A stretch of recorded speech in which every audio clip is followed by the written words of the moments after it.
Yes, we are live now. Hello friends, this is Imanshi and welcome to Let's Learn. सभी को good evening, नमस्कार, राम राम, सत श्री अकाल, अस्सलाम वालेकुम, what you feel connected with. Start करेंगे आज का सेशन पैसेज जो कि 30 नंबर का आता है हिंदी और इंग्लिश पेडागोजी में। पेडागोजी भी कहना गलत होगा, हिंदी और इंग्लिश लैंग्वेज में, है ना। किसी भी लैंग्वेज में 30 नंबर का पैसेज आते ही है टोटल मिला करके, दोनों भाषाओं को, 2 भाषाएं आती हैं सीटेट में, और 8-7 नंबर का यानी 2-2 पैसेज आते हैं एक लैंग्वेज में। यानी हिंदी अगर आपने चूज की है, चाहे लैंग्वेज 1 हो लैंग्वेज 2 हो, 2 पैसेज आएंगे। इंग्लिश अगर आपने चूज किया 2 पैसेज आएंगे, चाहे लैंग्वेज 1 हो लैंग्वेज 2 हो। अप्रोच सेम रहेगी। मैं कुछ बातें आपको उससे पहले डिस्कस करूंगी कि आपको जिन चीज़ों का ध्यान रखना होता है पैसेज सॉल्व करने से पहले, और समझेंगे कहानी क्या है। इसके बाद मुझे लगता है पैसेज आप किसी भी तरह का है सीटेट में, आप बहुत आसानी से उसको सॉल्व कर पाएंगे। स्पेशली सीटेट को ध्यान में रखते हुए चीज़ें बताई जाएंगी तो इजी रहेगा आपके लिए। इन जनरल भी अगर आप पैसेज सॉल्व कर रहे हैं तब भी आपके काम आएगा, बट सीटेट को स्पेसिफिकली ध्यान में रखा गया है। ठीक, अब चाहे वो गद्यांश हो, पद्यांश हो, है ना, प्रोज हो, पोएट्री हो, डिस्कस करेंगे, समझेंगे कहानी क्या है। ठीक, अगर हम देखें तो 2-3 इंपॉर्टेंट बातें हैं। वो क्या हैं 2-3 इंपॉर्टेंट बातें? वो ये हैं कि आपको सिंपल 2 तरीके हैं, ये हम बहुत पहले भी डिस्कस कर चुके हैं, है ना, कि अगर आपके पास समय कम है और पैसेज छोटा है, इन दोनों ही केसेस में, नहीं पैसेज बड़ा है और समय कम है, लॉन्ग पैसेज, इधर लॉन्ग पैसेज, ये 2 स्थिति होनी चाहिए, है ना। या तो पैसेज बड़ा है यानी गद्यांश या पद्यांश जो भी है वो लेंदी है थोड़ा सा, या फिर आपके पास टाइम कम है, शॉर्टेज ऑफ टाइम है। आप लास्ट में अगर लैंग्वेज सेक्शन सॉल्व कर रहे हैं या बाई चांस आपके पास समय ही नहीं बचा, तो क्वेश्चन छोड़ने से बेहतर है कि आप सवाल ना छोड़ के आए वहां पे। क्वेश्चन पेपर में आपको एक भी छोड़ना ही नहीं है, क्योंकि कोई नेगेटिव मार्किंग है नहीं, है ना। और मैक्सिमम अटेम्प्ट जहां नेगेटिव मार्किंग होती भी है वहां भी यही फंडा अपनाया जाता है कि मैक्सिमम अटेम्प्ट आप करें, ज्यादा से ज्यादा क्वेश्चन अटेम्प्ट करके आए, क्योंकि मेरिट आजकल सब जगह हाई जाती है, तो अगर आप अटेम्प्ट ही कम करेंगे तो दिक्कत है। खैर सीटेट में वो बात लागू नहीं होती है, तो आपको सारे ही सवाल करने हैं। अगर शॉर्टेज ऑफ टाइम है तो भी आपको सेम फंडा अपनाना है। वो क्या है कि आप डायरेक्ट सवाल सॉल्व करें, पैसेज बाद में पढ़ें, है ना। इसके 2 ही तरीके होते हैं, या तो आप पैसेज पढ़ें पहले और सवाल बाद में सॉल्व करें, या सवाल पहले पढ़ लें जो पैसेज के क्वेश्चंस हैं और बाद में आप पैसेज पढ़ें। ठीक, इसमें अगर आपके पास टाइम की कमी है, डायरेक्ट क्वेश्चंस पे जाइए, क्योंकि उसमें से 2 से 3 क्वेश्चन ऐसे निकल आएंगे जो आपकी कॉमन सेंस से, जो व्याकरण के या ग्रामर के क्वेश्चंस होंगे, उससे आप सॉल्व कर देंगे फटाक से कि भैया एक प्रत्यय किसमें लगा हुआ है, या कोई बेसिक सा कोई एंटोनिम पूछ लिया है अगर इंग्लिश का पैसेज है तो। ठीक, या फिर आपकी किसी भी व्याकरण की ज्ञान से या आपके कॉमन सेंस से जो बचपन से आप पढ़ते आ रहे हैं, उसके लिए कोई अलग से व्याकरण के रट्टे लगाने की जरूरत नहीं होती। वो 2 से 3 क्वेश्चन, अगर 8 क्वेश्चन है तो 2 से 3 तो कम से कम सॉल्व हो जाएंगे, आपके पास समय कम है तब भी, ठीक है ना। या फिर आप कॉन्टेक्स्ट में समझ रहे हैं तब। तो अगर लास्ट में बिल्कुल एंड टाइम है और आपका समय नहीं है, तो आप सबसे पहले सवाल ही पढ़ेंगे तो तय है। या फिर पैसेज अगर बहुत बड़ा है तो भी आप पहले सवाल पढ़ लीजिए, क्योंकि सवाल से आपके दिमाग में वो की टर्म्स सेट हो जाएंगे। कोई नंबर दिया गया है पैसेज में, मान लो 1950 की बात हुई है, कोई और ऐसा की वर्ड है, जैसे अभी हम पैसेज पढ़ेंगे उसमें वर्ड आएगा एकाकी, है ना, या इस तरह के कोई और शब्द है, कोई हाईलाइटेड लाइन है, तो उसको आप वहीं पे फिर डायरेक्ट जाएंगे उस क्वेश्चन से, तो उसमें आपका टाइम बचता है। पैसेज अगर छोटा है तो सिंपल रूल है, पैसेज छोटा है और आपके पास टाइम भी इनफ है, शॉर्ट पैसेज के केस में आप सबसे पहले पैसेज ही पढ़िए। जैसे कोई कविता है ना, पोइट्री है, जो गद्य का पैसेज होता है उसको आप सबसे पहले read passage first, simple short passage है, अगर समय ठीक है तो भी आप पैसेज पढ़ सकते हैं पहले। ठीक, दोनों काम दोनों ही केसेस में करना आपको पैसेज ही है सॉल्व, उसमें कोई बात नहीं है, लेकिन आपका अप्रोच चेंज हो जाती है समय के हिसाब से। और कैसे हमें पैसेज को सॉल्व करना है उस चीज पे आएंगे। देखिए पैसेज कभी रिपीट जनरली होता नहीं है, तो आपका वो जो लॉजिक है, कॉमन सेंस है, वो वहां काम करता है। आई नो हम बहुत लेट चल रहे हैं आज, है ना, आपको पता ही है मेरी तबीयत जो है कई दिनों से ढीली है, और भी चीजें चलती हैं। एनीवे, तो अगर हम देखें यहां तो एक ये पैसेज है, हम 2 हिंदी के गद्यांश और एक पद्यांश, यानी एक कविता और एक ये जो पूरा पैसेज टाइप होता है, ये आपका अनसीन पैसेज जिसको आप कह दीजिए, अपठित गद्यांश कह दीजिए, या एक पैराग्राफ टाइप, एक कहानी टाइप होता है, एक आर्टिकल टाइप होता है, दूसरी आपकी कविता होती है। लैंग्वेज 1 हो लैंग्वेज 2 हो, एक जो है इस तरह का पैसेज आता ही है जिसमें कविता नहीं होती, दोनों कविताएं या दोनों पोएम या प्रोज दोनों नहीं आती, चाहे इंग्लिश ही क्यों ना हो, सॉरी पोइट्री, दोनों नहीं आते पैसेज। एक पैसेज जरूर आपको इस तरह का आर्टिकल बेस्ड मिलेगा, तो ये तो हमें करना ही है, समझ रहे हो, ये तो करना ही है। जितने भी लोग कह रहे हैं डर लग रहा है, डर नहीं लगाना इस टाइम पे, जितनी मेहनत हो सके उतनी करनी है और नंबर सेव करने हैं। तो इसमें जो हम अप्रोच अपनाएंगे उससे आपको एक पैसेज, आप मेरे साथ ये 2 पैसेज सॉल्व कर लो, आपका कॉन्फिडेंस अपने आप आ जाएगा कि यार ये अप्रोच है एक, जो हमें अप्रोच अडॉप्ट करनी है, रट्टे नहीं लगाने, यहां तो कुछ रटने को है ही नहीं। अगर आप ये अप्रोच पकड़ जाएंगे मेरे साथ तो पेपर आपसे सॉल्व हो जाएगा, पैसेज आपसे सॉल्व हो जाएगा, एक दो प्रीवियस ईयर लगा के देखना, आपको डिफरेंस पता लग जाएगा। ठीक है ना, चलिए शुरू करते हैं। नीचे दिए गए गद्यांश को पढ़कर पूछे गए प्रश्नों 1 से 9 के सबसे उपयुक्त उत्तर वाले विकल्प को चुनिए। देखते हैं भाई।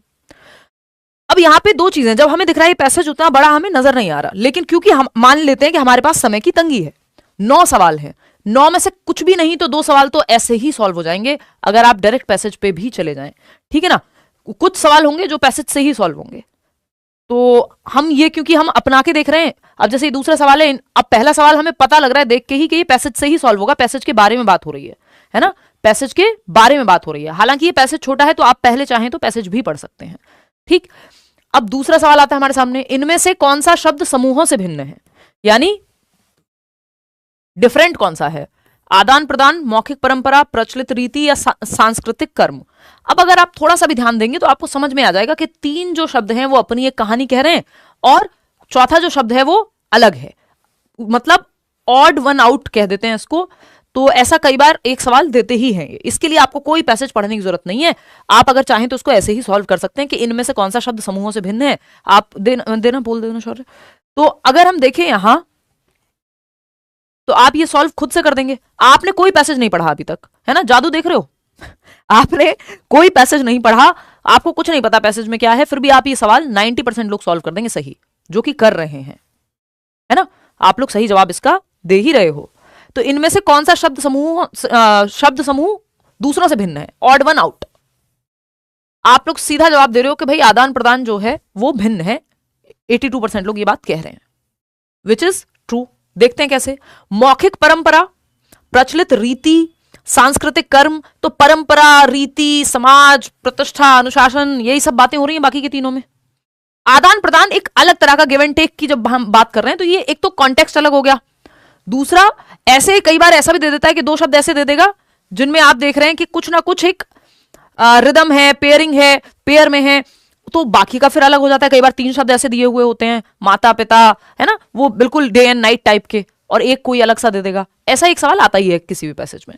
तो ये आपका, आप समझ गए कि आउट ऑफ द बॉक्स है, इन तीनों से अलग है, आदान प्रदान भिन्न है, चाहे वो आपकी मौखिक परंपरा हो, प्रचलित रीति हो या सांस्कृतिक कर्म हो, ये अलग बात कर रहा है, जो बात यहां बाकी तीनों में हुई ही नहीं है। तो आपने ये बिना पैसेज पढ़े कर दिया सॉल्व। अब गद्यांश के अकॉर्डिंग कौन सा सही है, तो गद्यांश देख के पता चलेगा, इसको हम बाद में देखेंगे, क्योंकि अभी तो हम क्या कर रहे हैं, इसको स्कैनिंग बोलते हैं, कि आप अपने काम के क्वेश्चंस जो है वो स्कैन कर ले रहे हैं। अभी मत देना पैसे, वो मैं बता दूंगी पोल। तो अभी आप अपने काम के क्वेश्चंस स्कैन कर ले रहे हैं, इसको रीडिंग स्किल में स्कैनिंग बोलते हैं। स्कैनिंग और स्किमिंग आप पढ़ते हैं हिंदी इंग्लिश दोनों की पेडागोजी में। तो स्किमिंग में तो होता है आपने पूरे पैसेज पे नजर मारी और एक आइडिया ले लिया किस बारे में है, वो स्किमिंग है, या उसका एक टाइटल बता दिया। स्कैनिंग क्या है कि आप पर्टिकुलरली वो क्वेश्चन देख रहे हैं जो बिना पैसेज के सॉल्व हो सकते हैं, जो व्याकरण के टाइप के क्वेश्चन हैं, तो आप स्कैन कर रहे हैं अभी अपना समय बचाने के लिए। अब दे दो पोल। अब देखो जादू दिखाते हैं फिर से आपको, आपने पैसेज पढ़ा ही नहीं है फिर भी आपसे ये क्वेश्चन सॉल्व हो जाएगा। बहुत ज्यादा हवा नहीं बनाना किसी चीज का, है ना, पेपर आपकी समझ में आएगा। और आप खुद को ब्लैंक स्लेट मत मानिए, आप ये मत सोचिए कि मुझे तो कुछ नहीं आता, मैंने तो बहुत कम पढ़ा है, ऐसा नहीं है। आप टीचिंग ट्रेनिंग करके बैठे हैं, आपने उससे पहले जो है ग्रेजुएशन किया होगा, उससे पहले आपने 12th किया होगा, अगर डायरेक्ट 12th के बाद भी किया है डीएलएड, तो उस केस में आपने सालों साल पढ़ाई की है, आपको आइडिया है, खाली नहीं है आप। अपना थोड़ा कॉमन सेंस और थोड़ा जो है मैराथन वगैरह या नोट्स भी पढ़ लेंगे तो उससे आपको हेल्प मिलेगी। पहले से पहले हथियार नहीं गिरा देने हैं, पेपर में जाना है। अब एक भी व्यक्ति को ऐसा नहीं करना कि पेपर ना देके आए इस वजह से कि तैयारी नहीं थी। सीटेट में ये नहीं करना चाहिए, क्योंकि फॉर्म आपका भर चुका है, पैसे आपके जा चुके हैं, नेगेटिव मार्किंग कुछ है नहीं। अगर आपने थोड़ा सा भी पढ़ लिया, जो नोट्स भी दिए हुए हैं फ्री वो पढ़ लिए, ये सारी अप्रोचेस अपना लिए, जो आगे के सेशन होने वाले हैं वो सब देख लिए, यू नेवर नो कि आपका जो प्रीवियस नॉलेज है और ये सब तरीके टेक्निक्स जुड़ करके आपका पेपर क्लियर हो जाए, यू नेवर नो। और इसमें बस क्लियर ही मैटर करेगा। जो लोग पहले से तैयारी कर रहे हैं उनकी मैं बात ही नहीं कर रही हूँ। और डर लगना स्वाभाविक होता है, पेपर से पहले डर लगता है, सबको लगता है, नहीं लग रहा तो ज्यादा दिक्कत है। देखो, तो आप लोग 93% लोग जवाब दे रहे हैं सेकंड ऑप्शन। किस शब्द में इक प्रत्यय लगा है? अब उपसर्ग प्रत्यय सबको पता है, ये कहने की तो जरूरत नहीं है ना। उपसर्ग जो आगे लगते हैं, प्रत्यय जो पीछे लगाते हैं हम शब्द के। तो अब आपको पता है कि इक प्रत्यय बचपन से पढ़ते हुए आ रहे हैं, संबंधित, सामाजिक, सृजनात्मक, प्रचलित, बोलते हुए पता लग रहा होगा आपको, है ना। इक की आवाज साउंड चाहिए आपको, जो हमें संबंधित में इक की आवाज तो कहीं से नहीं आ रही है, प्रचलित में इक की आवाज तो कहीं से भी नहीं आ रही है ना, इक का तो साउंड ही नहीं है। बात बचती है किसकी? सामाजिक की या सृजनात्मक की? तो आत्मक है वो, इक की नहीं आ रही आवाज, सामाजिक में ही इक की आवाज है, या प्रत्यय जो है लास्ट में जो जिसको सफिक्स बोलते हैं हम इंग्लिश में, प्रीफिक्स और सफिक्स, तो लास्ट में जो हम यूज कर रहे हैं यहाँ पे इक की जो साउंड है वो सामाजिक में ही है। पैसेज पढ़ने की जरूरत पड़ी नहीं, 93% लोगों ने सही जवाब दे दिया। क्या कहते हैं, जादू। मतलब जादू नहीं है, ये सिंपल सी एक ट्रिक है, इसमें और कुछ ऐसा बहुत मुश्किल नहीं है। तो 4 में से 2 सवाल ऐसे ही सॉल्व हो गए, पैसेज पे अभी हम गए ही नहीं है ना, पैसेज पे अभी हम गए ही नहीं है, ये सेम ही पैसेज है, मैंने बीच में डाल दिया है बस। अब ये आपको संस्कृति के बारे में बात हो रही है, यानी पैसेज पढ़ के पता लगेगा। हालांकि इसमें से भी आप 1-2 क्वेश्चन खुद से सॉल्व कर जाओगे, बट क्योंकि हमें पैसेज पढ़ना ही है, फिर ये भी पैसेज ही पढ़ के पता चलेगा। ये जो है ये आपसे हो जाएगा सॉल्व। वैसे निम्नलिखित में से कौन सा शब्द कारक चिन्ह नहीं है? अभी तक पैसेज पढ़ा नहीं गाइस, ध्यान दीजिएगा इस बात पे। तो निम्नलिखित में से कौन सा शब्द कारक चिन्ह नहीं है? बचपन में पढ़ा होगा ना, कारक चिन्ह होते थे, कर्ता ने, कर्म से, ये वो फलाना ढिमका, पूरी कहानी हम याद करते थे, याद है? तो अगर आपने व्याकरण नहीं भी पढ़ी है तो भी आप इतना भी पैसेज भी 2-4 सॉल्व कर लोगे, उससे आपको रिवीजन हो जाएगा इस समय पे। वाह जी वाह, लगे पड़े हैं आप लोग जवाब देने में, शाबाश। सही जवाब दे रहे हैं, पहले गलत दे रहे थे, अब सही दे रहे हैं 91% लोग। अब आप देख रहे हो 7 में से 3 सवाल बिना पैसेज पढ़े सॉल्व हो गए, और ये यहां टाइम लग रहा है क्योंकि मैं स्लो चल रही हूं कि आपको टाइम दे रही हूं। जब आपके सामने पेपर होगा और आप डायरेक्ट क्वेश्चन में जाएंगे, फटाफट सॉल्व होगा। मान लो आप सोच रहे थे यार, कई लोगों के साथ ऐसा होता है क्योंकि हिंदी इंग्लिश लास्ट में होता है, इंग्लिश उसमें पेपर में, तो कई लोग लास्ट में सॉल्व करते हैं। उस चक्कर में उनका कई बार टाइम मैनेजमेंट की अगर दिक्कत होती है तो वो हिंदी इंग्लिश छोड़ाते हैं, जबकि स्कोरिंग वही है। छोड़ना नहीं है, और पैसेज तो बिल्कुल नहीं छोड़ना है उस टाइम पे, पैसेज तो पक्का छोड़ के आते हैं लोग जब टाइम की कमी होती है। तो आपको एटलीस्ट वो वाले क्वेश्चन कराने हैं कि 7 में से अगर 3 क्वेश्चन भी कर दिए आपने तो बात बन जाएगी। उससे बेटर कि आप आंख बंद करके तुक्के से भर दें OMR, उससे ज्यादा प्रोबेबिलिटी कि आप देख के 3 क्वेश्चन पढ़ लोगे तो सॉल्व हो जाएगा। ठीक है ना, इतना आसान नहीं होता है। शाबाश। ये जो गलतफहमी है ना लोगों की, ये पता नहीं कहां से आई है, यूट्यूब से आई है, कोचिंग से आई है, कहां से आई है मुझे नहीं पता, है ना। बहुत सारे फायदे हैं कोचिंग्स के, यूट्यूब के, ऑफकोर्स इसमें कोई कह ही नहीं सकता कि नहीं है ना। हम लोगों ने इतने बड़े स्केल पे देखा है कि टेट में लोग होते हैं या पढ़ते हैं, इतने सारे लोगों ने एग्जाम क्लियर किया यूट्यूब से, और हम तो इनिशियल उन लोगों में से क्या है, हम ही हैं कि हमने जो है मिल करके, मैं अकेले तो क्या ही कहूँ, कि आप लोगों ने इतना प्यार दिया कि यूट्यूब से पढ़ाई हो सकती है टीचिंग एग्जाम्स की, ये लेट्स लर्न के माध्यम से साबित हो पाया। तो ऐसा तो नहीं कहेंगे कि सब कुछ खराब है, बट कुछ लोगों की इसमें कमी है कि जिसमें ये गलतफहमी भर दी गई आपके दिमाग में, पेपर में पता नहीं कुछ मुश्किल आता है। ये पेपर के आए हुए सवाल हैं, एक पैसेज पिछले साल का होगा, एक उससे पिछले साल का होगा, या हो सकता है उसी का लैंग्वेज 1 लैंग्वेज 2 का कोई पैसेज हो। दोनों पेपर में आए हुए पैसेज हैं, अपनी तरफ से बनाए नहीं गए हैं ये। तो उन लोगों को तो भी थोड़ी सी शर्म आनी चाहिए जो बिना मतलब मुश्किल चिल्लाते रहते हैं, जरूरत भी नहीं है। यही आता है पेपर में, जो आपसे सॉल्व हो जाता है आपको लगता है वो तो नहीं आता होगा पेपर में। हमारी ना लर्नेड हेल्पलेसनेस बोलते हैं उसको, हमने ऐसा सीख लिया है कि जो हमसे हो रहा है वो तो नहीं आएगा पेपर में, पेपर में ही आया हुआ पैसेज है। मैं फालतू की चीजें कराती ही नहीं हूं जो पेपर के लायक ना हो, समझ रहे हो। लेकिन आपसे जो सॉल्व हो जाता है आपको लगता है ये तो नहीं आएगा पेपर में। खैर कोई बात नहीं, क्या कर सकते हैं। अगर यहां हो रही है ना लेट्स लर्न पे कोई चीज, तो मतलब काम की है, पेपर में आएगी। हाँ, समझ रहे हो बात को। तो ये जहां से भी आपने अपने दिमाग में बिठाया है इसको निकाल दीजिए, कि किसी को अगर अपना कुछ काम चमकाना है और वो आपको ये कह रहा है कि नहीं नहीं मुश्किल चीजें करनी है, पेपर तरीके से बनता है easy, moderate, difficult. Difficult questions कम ही होते हैं, इजी टू मॉडरेट पे ही आप फंस जाते हैं। ठीक है ना, समझ रहे हो, आया हुआ है ये। एनीवे, निम्नलिखित में से कौन सा शब्द कारक चिन्ह नहीं है? तो कारक चिन्ह नहीं है, ये सब 85% लोग आप सही जवाब दे रहे हैं। तथा, देख पा रहे हो, कर्ता ने, कर्म से, ये सब आपने पढ़ा है, तो से भी होता है, के लिए भी होता है, की भी होता है, लेकिन तथा जो है ये, इसको हम कहेंगे जोड़ने के काम आता है ना, 2 वाक्यों को या वाक्यांश को। ठीक है ना, तो ये कहीं से भी कारक चिन्ह तो नहीं लग रहा हमें। ठीक है ना, इसको तो संयोजक और समथिंग बोलते हैं, जोड़ने के काम आता है। ठीक, तो उस केस में आपने क्या किया, कुछ नहीं, 1 मिनट में 3 सवाल सॉल्व हो जाते, क्योंकि क्वेश्चन पढ़ने में आपको कितनी देर लगेगी। तो थर्ड ऑप्शन आपने जवाब दे दिया बिना पैसेज पढ़े। ये आपके कारक चिन्ह होते हैं, देख ही रहे हैं आप, कर्ता ने कर्म को कर्ण से के द्वारा संप्रदान के लिए अपादान से अलग होने के अर्थ में, ये सब हम याद करते थे ना पूरा, संबंध में विभक्ति के रूप में काकी के, ये सब आप देख रहे हैं, इसमें तथा जो है कहीं नहीं है, समझ रहे हो। तो ये तो मैंने ऐसे आपके रिवीजन के लिए रख दिए थे यहाँ पे। अब 8वां सवाल है, अब ये जो है पैसेज के बारे में बात कर रहा है। ठीक, 9वां सवाल है, शिक्षा को किस प्रकार के कार्य के रूप में देखा गया है, ये भी पैसेज पढ़ के ही पता चलेगा। अब ये बाय चांस की बात है कि इस जरा से पैसेज से इन्होंने 9 सवाल पूछ लिए। कई बार होता है कि क्वेश्चन ही 6 होते हैं और उसमें से सोचो आपने 3 सॉल्व कर लिए ऐसे ही, तो आपके लिए तो 3 का ही काम बचा, और जिसके पास समय कम था उसके तो 3 नंबर बन गए एटलीस्ट। ठीक, तो ये कहानी है। दूसरा पैसेज हमारे सामने कविता का, उसको हम तब देखेंगे, पहले हमने 3 सवाल सॉल्व कर लिए। ये 4-5 सवाल और हैं जो हमें सॉल्व करने हैं, जो पैसेज से सॉल्व होंगे। अब आ जाते हैं वापस से घूम करके पैसेज पे। देखिए, ये चॉइस आपकी है, आपके पास समय ज्यादा है आप पैसेज पढ़ लीजिए, या आप पैसेज बहुत लंबा है। तो दो केसेस में या तो आपके पास समय ज्यादा है, ठीक है ना, हाँ आपकी मर्जी है यार, आप अगर हिंदी सॉल्व करना चाहते हो हिंदी सॉल्व करो, वो मैं बताऊंगी, एक वीडियो हर साल बनाते हुए आ रही हूँ पिछले कुछ भी नहीं तो 7-8 सालों से, कि आपको पेपर कैसे अटेम्प्ट करना है, उसमें नंबर बचते हैं आपके, वो मैं पेपर से पहले बना दूंगी, 1-2 दिन पहले पेपर से बना दूंगी। एनीवे, तो सिंपल सी बात है, शॉर्ट पैसेज है, अगर आप चाहते, आपके पास समय होता तो आप पहले पैसेज भी पढ़ सकते थे, क्योंकि लेंदी पैसेज है तो क्वेश्चन पे जाना है पहले, या फिर समय कम है तो पैसेज पे पहले जाना है। अगर हम देखें, शिक्षा एक सृजनात्मक, सामाजिक एवं सांस्कृतिक कार्य है, वह एक तरफ मौखिक एवं लिखित सांस्कृतिक परंपरा की वाहक होती है।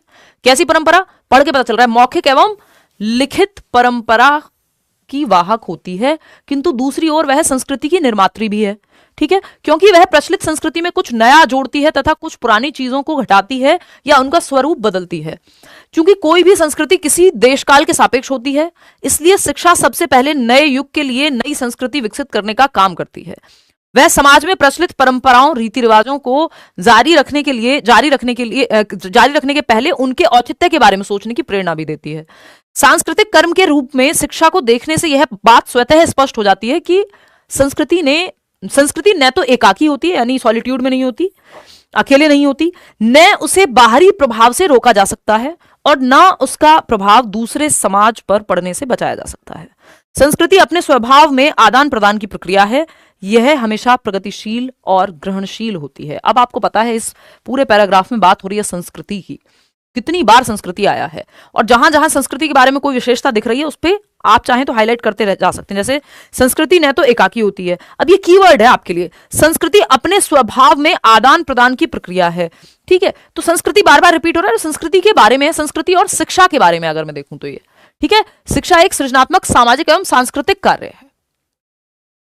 सेंस समझ आ गया कि क्या कहना चाहता है, समझते हैं, अब क्वेश्चन पे जाते हैं। संस्कृति पर तरह तरह के प्रभाव पड़ते हैं, यह बात कैसे समझी जा सकती है, दीजिए पोल दे दीजिए, तो आप पोल से जवाब देंगे। शिक्षा को पृथक रूप से देखा जाए, जब अभी हमने पढ़ा था कि एकाकी नहीं हो सकती, तो पृथक रूप से क्यों देखें, अलग करके क्यों देखें, सेपरेशन में क्यों देखें, संस्कृति और शिक्षा तो जुड़े हुए हैं ना, ये हमने पैसेज से पढ़ के समझा है इतनी देर में। जब शिक्षा को धर्म से जोड़कर देखा जाए, जब शिक्षा को संस्कृति से अलग करके देखा जाए, या जब शिक्षा को संस्कृति से जोड़कर देखा जाए, तो आपको अब यहां पे पता है, आपके सामने दो रास्ते हैं, या तो आप अपने कॉमन सेंस से यहां पे सॉल्व करेंगे कि भाई हाँ, जब शिक्षा और संस्कृति अलग अलग नहीं है, यही बात पैसेज में कही जा रही है कि एकाकी नहीं होती, और शिक्षा का प्रभाव पड़ता है संस्कृति पे, आपका जो कल्चर है वो चेंज होता है, एजुकेशन के हिसाब से दोनों पैरेलली चलते हैं या रिलेटिव हैं, एक दूसरे के कॉन्टेक्स्ट में काम करते हैं। तो जब शिक्षा को संस्कृति से जोड़कर देखा जाए तो वह ये बात हम समझ सकते हैं कि संस्कृति पे तरह तरह के प्रभाव पड़ते हैं। शिक्षा एक सृजनात्मक, सामाजिक एवं सांस्कृतिक कार्य है, वह एक तरफ मौखिक व लिखित सांस्कृतिक परंपरा की वाहक होती है, किंतु दूसरी ओर संस्कृति की निर्मात्री भी है। तो इस संस्कृति बनाने के काम में जो है शिक्षा का इस्तेमाल हो रहा है, ये बात हम आसपास बिल्कुल साफ साफ देख पा रहे हैं, उसको अलग नहीं हम ये कह सकते कि इसका कोई, ये देखो लिखा हुआ है यहाँ पे, संस्कृति न तो एकाकी होती है, न उसे बाहरी प्रभाव से रोका जा सकता है। तो संस्कृति पे तरह तरह के प्रभाव पड़ते हैं, बाहरी प्रभाव से नहीं रोका जा सकता, साफ साफ लिखा हुआ था ना। तो आप चाहें तो डायरेक्ट यहाँ पे जो कीवर्ड है उससे भी पैसेज पे जा सकते हैं, इसके मल्टीपल तरीके हैं, तो अलग नहीं कर सकते, संस्कृति से जोड़ के देखना है शिक्षा को, फोर्थ ऑप्शन सिंपल है।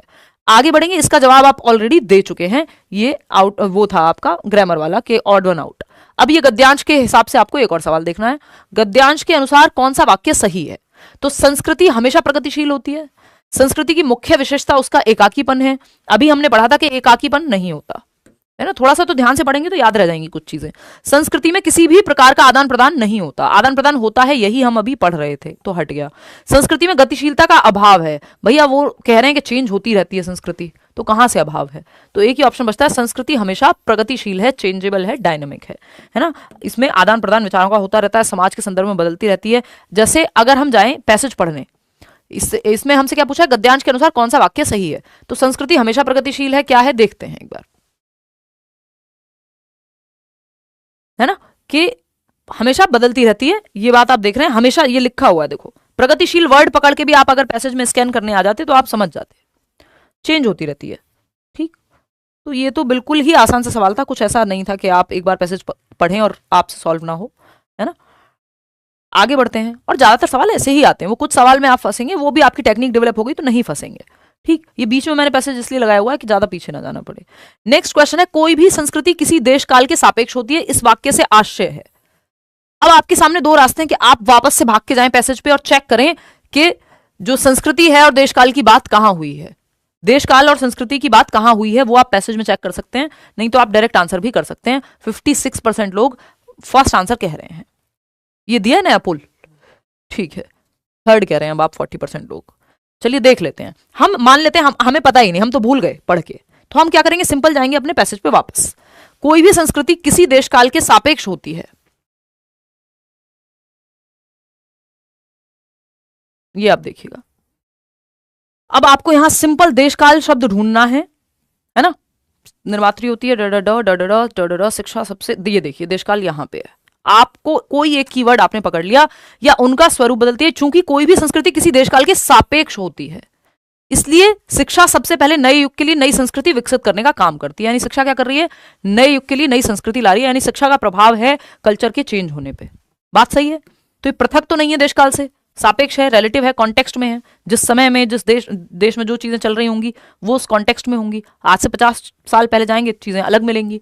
तो कोई भी संस्कृति किसी देश काल के सापेक्ष होती है, इस वाक्य से आशय क्या है, संस्कृति देश और काल में अंतर करती है, नहीं, संस्कृति समय एवं स्थान के अनुसार स्वयं में परिवर्तन लाती है। क्योंकि देश काल का मतलब क्या है, जिस जगह पे, जिस देश में, जिस काल का, देश सिंपल कॉन्टेक्स्ट, आपकी कंट्री, काल क्या है, समय।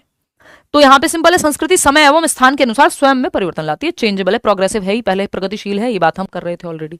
तो संस्कृति किसी भी तरह से प्रभावित नहीं होती, इतनी सारी कहानियां लिखी हैं प्रभावित की, घनिष्ठ संबंध है देश और संस्कृति में। शिक्षा और संस्कृति की बात हो रही है, ना कि देश और संस्कृति में घनिष्ठ संबंध की। संस्कृति देश और काल में अंतर करती है, नहीं, साथ चलती है भाई, उनके कॉन्टेक्स्ट में, संदर्भ में चलती है, ये कहा गया है वहां पे। और उसके हिसाब से फिर परिवर्तित भी होगी, जब समय बदलेगा, देश बदलेगा, लोग बदलेंगे, चीजें बदलती हैं, आप देखते हैं।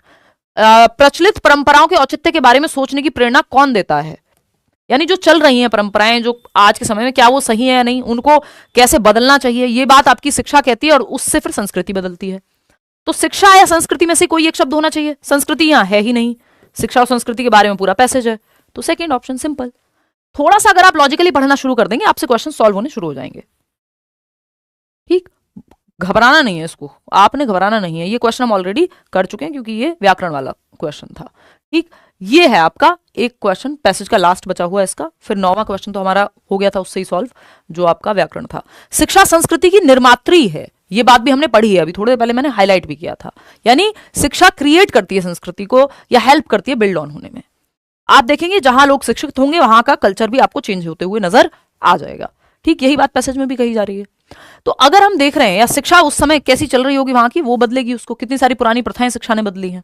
ठीक, तो शिक्षा संस्कृति की निर्मात्री है क्योंकि वह परंपराओं को ज्यों का त्यों स्वीकारती है, वह मौजूदा संस्कृति में कुछ नवीनता लाती है, वह परंपराओं को रूढ़ रूप देती है, वह रीति रिवाज की परिचायक है, कि बस जो चल रहा है उसको चलाते रहो, ये शिक्षा का काम है जी नहीं, है ना, अगर कुछ गलत है तो चेंज करना है उसको।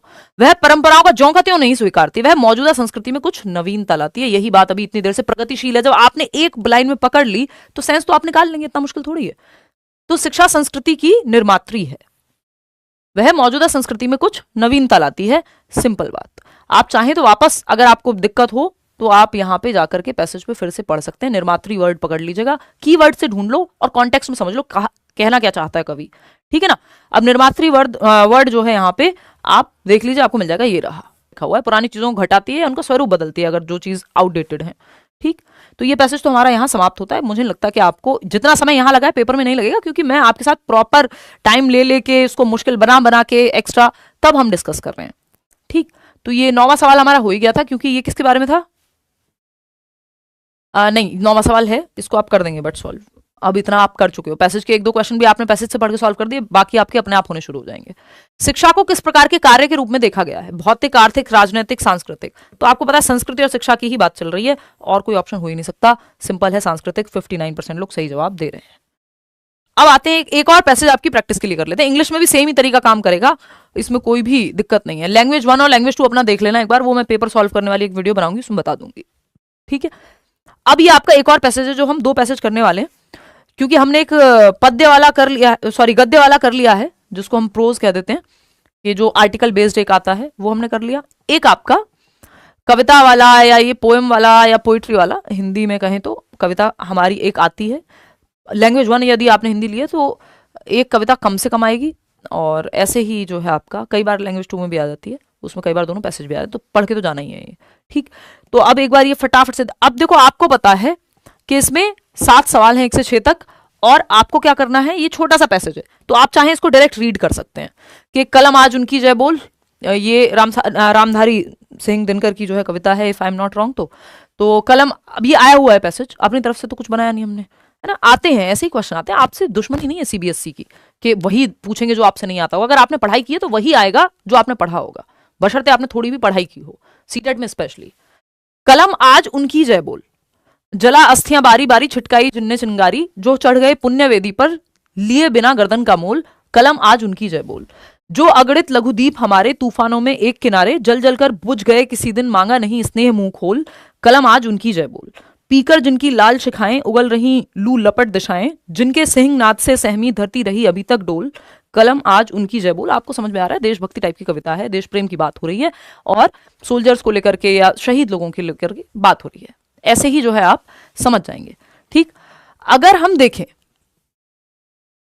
देखें तो अब इसके हम क्वेश्चंस पे जा सकते हैं। ये छोटा सा पैसेज हमने 2 सेकंड में पढ़ लिया, मतलब 2 सेकंड में नहीं, कुछ एक्स्ट्रा लगा लिए होंगे। तो पद्यांश में, क्योंकि पद्य है ये, तो पद्यांश में सिंहनाद शब्द से आशय है।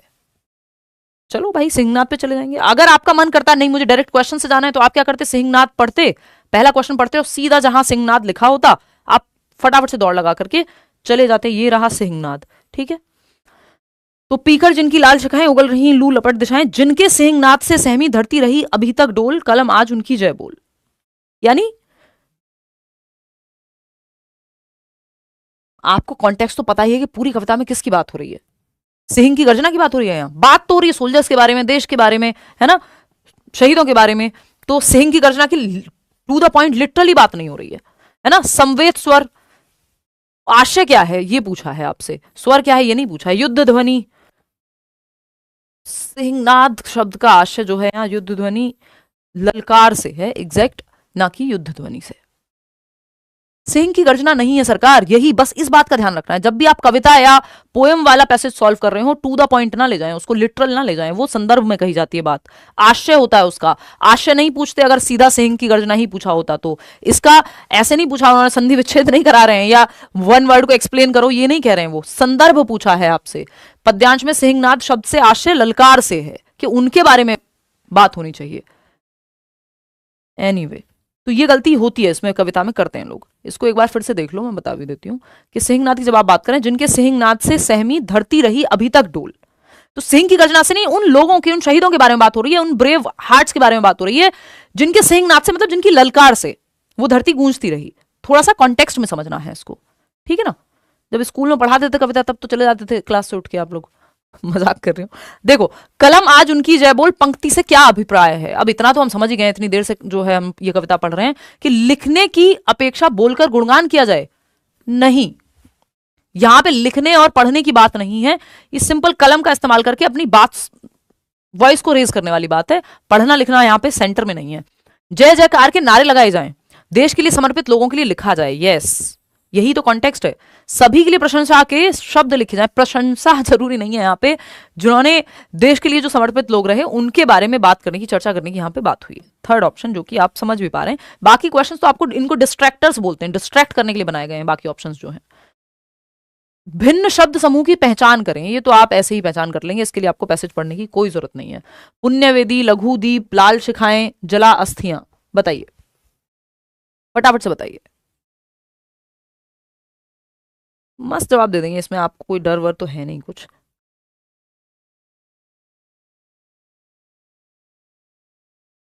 ओह गॉड, पोल मिल गया, पोल आपको 29% लोग। अब इसमें आप लोग कंफ्यूज हो रहे हैं, क्योंकि कविता में ना, इसलिए मैं हमेशा कहती हूँ, जिन लोगों को ये समझ नहीं आता, उन्हें लगता है लैंग्वेज 1 लैंग्वेज 2 दोनों सेम होते हैं, कि लैंग्वेज 1 के जो पैसेज होता है उसमें पोइट्री आती है या कविता आती है हिंदी में, तो थोड़ी सी दिक्कत हमें पोइट्री में होती है, और स्पेशली इंग्लिश में ज्यादा होगी, हिंदी में तो फिर भी सॉल्व कर दोगे। अगर यही हिंदी में होता, अगर यही इंग्लिश में होता पोइट्री आपकी होती, तो उसमें ज्यादा दिक्कत होती, चाहे आप इंग्लिश मीडियम से क्यों ना हो। समझ रहे हो ना, वो हमारी मातृभाषा है हिंदी, फिर भी हमने सुना है थोड़ा इजी पड़ता है हमें। पोइट्री कई बार टेक्निकल हो जाती है। भिन्न शब्द समूह की पहचान करनी है आपको। पुण्यवेदी, लघु दीप, लाल शिखाएं, ये सब जो है इस कॉन्टेक्स्ट में ही बात हो रही है। एक कॉन्टेक्स्ट में बात हो रही है। जो भिन्न की अगर आप बात करेंगे, डिफरेंट, तो जला अस्थियां जो है यहां पे अलग है। ठीक है, जला अस्थियां एकदम अलग शब्द है। ये तीनों एक कॉन्टेक्स्ट में है जो पैराग्राफ में यूज हो रहे थे। इस पद्यांश में कौन सी भावना अभिव्यक्त हुई है, ये आपको देखना है। पाखंड विरोध, देश प्रेम, समाज सुधार, प्रकृति प्रेम। बताओ, समाज सुधार की बात हुई है, देश प्रेम की बात हुई है कि देश के लिए जिन्होंने बलिदान दे दिया, प्रकृति के बारे में थोड़ी बात हुई है। तो ये तो आंख बंद करके भी जो है आप इसका जवाब दे सकते हो। अब नेक्स्ट क्वेश्चन का देना बोल, इसमें जरूरत नहीं थी, है ना। तो ये तो आपको पता है कि किसकी जय बोलने की बात यहां हो रही थी। पांचवा सवाल है, छिटकाई जिन्ने चिंगारी पंक्ति में रेखांकित शब्द किसके लिए प्रयुक्त हुआ है। चलिए भाई देख लेते हैं, है ना, देख लेते हैं किसके लिए प्रयोग हुआ है। छिटकाई जिन्ने चिंगारी, तो ये जो यहां पे आप चले जाइए, डायरेक्ट इसी लाइन को ढूंढ लीजिए। छिटकाई जिन्ने चिंगारी, ये रही थर्ड लाइन है, साफ साफ दिख जाएगी अगर आप स्कैन करोगे।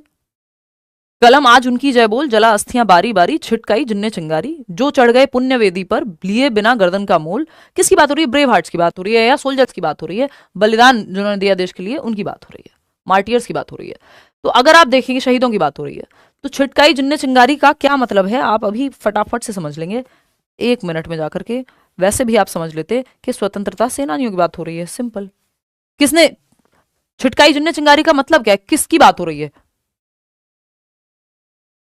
कोई राजनीतिज्ञ, अध्यापक, सामाजिक कार्यकर्ता? नहीं, वो ललकार और वो सबसे आप समझ जाएंगे कि सिंहनाद कि ये जो है किसकी बात हो रही है। तो फर्स्ट ऑप्शन ही सही बचेगा। तो इतना मुश्किल नहीं होता है कोई पैसेज। निस्वार्थ भाव से अपने प्राणों का बलिदान कर दिया, यह भाव किस पंक्ति में मुखरित हुआ है? निस्वार्थ भाव से अपने प्राणों का बलिदान कर दिया, किस पंक्ति में आया है?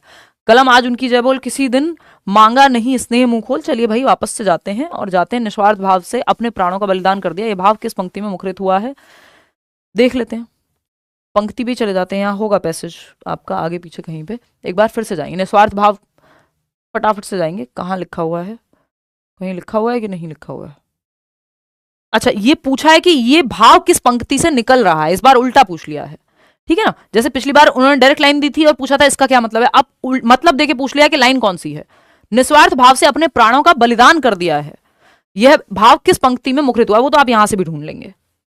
कलम, क्योंकि पंक्ति डायरेक्ट मिल जाएंगी ना कविता के यहाँ। कलम आज उनकी जय बोल, किसी दिन मांगा नहीं स्नेह मुंह खोल, सहमी धरती रही अभी तक डोल, जो चढ़ गए पुण्य वेदी पर बिना लिए गर्दन का मूल। बताइए फटाफट से। बिल्कुल सही जवाब दे रहे हैं आप लोग, 78% लोग एकदम सही जवाब है, इसमें कोई भी दो राय नहीं है। कि देखो कलम आज उनकी जय बोल, तो इन जनरल बात हो ही रही है कि शहीदों की बात हो रही है, लेकिन पूछा क्या है? निस्वार्थ भाव से अपने प्राणों का बलिदान कर दिया। तो किसी दिन मांगा नहीं स्नेह मुंह खोल, जो चढ़ गए पुण्य वेदी पर लिए बिना गर्दन का मोल, यानी उन्होंने अपना स्वार्थ देखा ही नहीं, अपनी गर्दन के लिए सोचा ही नहीं, अपनी जान के बारे में सोचा ही नहीं। तो ये फोर्थ ऑप्शन ही है जो एग्जैक्टली कह रहा है। ठीक है ना, ये नहीं कह रहा है कि किसी दिन मांगा नहीं स्नेह मुंह खोली, स्नेह मांगने की बात कर रहा है, ना कि उसकी बात कर रहा है कि निस्वार्थ भाव से बिल्कुल जो है। तो ये हल्का सा कंफ्यूजिंग लग सकता है, बट फोर्थ ऑप्शन जो है ज्यादा एप्ट है। ये हमें पढ़ के डायरेक्टली पता चल रहा है कि अपने जीवन का मोल नहीं उन्होंने सोचा, या अपना स्वार्थ नहीं सोचा गर्दन का मोल रखे बिना। तो वो फोर्थ के साथ हम ज्यादा जा पा रहे हैं। इसमें हुआ तो हुआ, एक आध क्वेश्चन आपका गलत होगा, नहीं तो ये लाइक शेयर सब्सक्राइब आप कर दीजिएगा। नहीं किया हो तो अगर कितने क्वेश्चन ठीक हुए नहीं हुए, एक अप्रोच डेवलप हुई या नहीं हुई, ये ज्यादा जरूरी है आज। तो कमेंट्स में आप बताएंगे अपने विचार, और ऑल द बेस्ट आप सभी को। अभी हम कुछ सेशंस और करने वाले हैं यूट्यूब पे, जैसे जैसे मुझे मौका लगेगा। बीच में मेरी जो है कोल्ड वगैरह इस टाइम पे चलती है। DEET+ के बैच में वो सब करा देंगे, उसकी टेंशन मत लो आप लोग, ऑफलाइन ऑनलाइन सब चल रहा है, उसकी भी चिंता मत करो, करा देंगे। इंग्लिश पैसेज के लिए एक बार पुरानी वीडियो देख लेना। अभी इस बार मैंने सोचा तो था कि मैं दोनों कराऊंगी, बट टाइम जो है कम है, अप्रोच सेम लगेगी। कि आपके हाथ में दो चीजें हैं, अभी यहाँ पे दो कंक्लूजन निकल के आता है दो बातों का, कि अगर छोटा पैसेज है तो पहले आप पैसेज पढ़ सकते हैं, है ना, और बाद में क्वेश्चन कर सकते हैं। पैसेज बड़ा है या टाइम की कमी है तो आप पहले हमेशा क्वेश्चन पढ़िए, क्योंकि उसमें से कई क्वेश्चन तो आपके ऐसे ही हो जाएंगे बिना व्याकरण के। सिंपल, दोनों तरीके सही है, कोई दिक्कत नहीं है। बट अगर बड़ा पैसेज है और समय की कमी है तो पहले क्वेश्चंस पढ़ लीजिए आप, क्वेश्चन सही हो जाएंगे 2-3 क्वेश्चन 5 में से तो, ठीक है ना, या 7 में से तो। और आपके पास समय भरपूर है और पैसेज भी छोटा सा है, तो 2 मिनट में पहले पैसेज पढ़ लीजिए। ठीक, चलिए टेक केयर, बाय बाय, धन्यवाद। कल मिलने का पूरा प्रयास करेंगे। वैसे तो कल ऑफलाइन में भी क्लास है और अभी भी मैं उतना रिकवरी नहीं हुई है, कोल्ड फीवर बहुत ज़्यादा हो गया था। चलिए टेक केयर, बाय बाय। कोशिश रहेगी लेकिन फिर भी कि कल हम मिलें, है ना। Bye, take care.